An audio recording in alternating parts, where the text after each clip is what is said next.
चाहे जो हो जाए ग्राहक नाराज नहीं होना चाहिए, और वैसे भी वो मल्होत्रा जी का बेटा है। चमन लाल ने मोटरसाइकिल की चाबी लकी की ओर उछालते हुए कहा। लकी ने चाबी ली। उसे देखकर उसके अंदर मिक्स फीलिंग आ गई। एक तो वो बहुत खुश हुआ कि बड़े दिनों बाद बाइक चलाने को मिलेगी, पर वहीं दूसरी तरफ दुखी इसलिए हुआ कि बाइक मिली भी तो ऐसी तेज बारिश में, अगर खराब हो गई तो इसकी चपत भी उसके सिर पर ही पड़ेगी।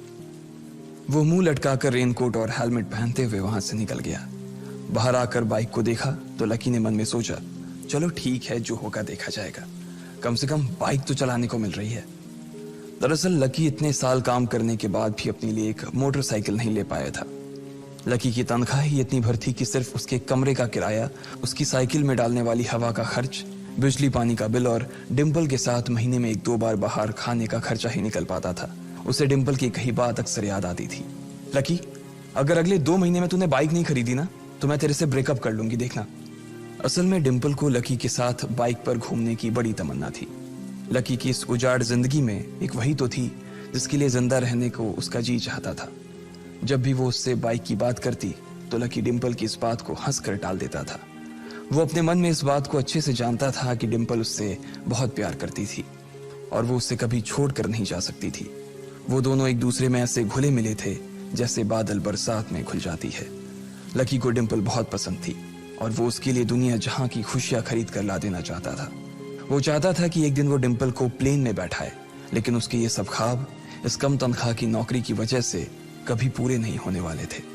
पर आज उसके पास एक मौका था। वो डिम्पल को अपने साथ इस बारिश में राजपथ घुमाना चाहता था। वो उसे दिल्ली दिखाना चाहता था। चमनलाल को देने के लिए उसने पहले से ही बहाना सोच रखा था। बस जल्दी से वो ये डिलीवरी देकर सीधे डिम्पल के पास ही जाने वाला था। उसने होटल ब्लूमिंग नाइट के बाहर मोटर बाइक पार्क की और सीधे होटल के अंदर चला गया।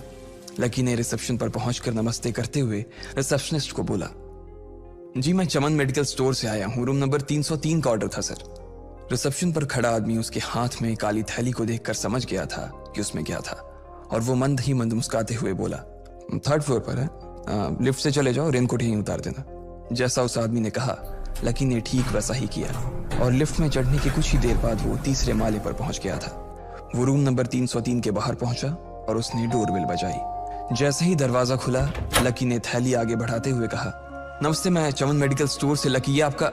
इससे पहले कि लकी आगे कुछ कह पाता उसकी आंखें फटी की फटी रह गई थी। उसने अपने सामने जो देखा उसके बाद उसे ऐसा लगा कि बंद छत के नीचे भी उसके ऊपर आसमान से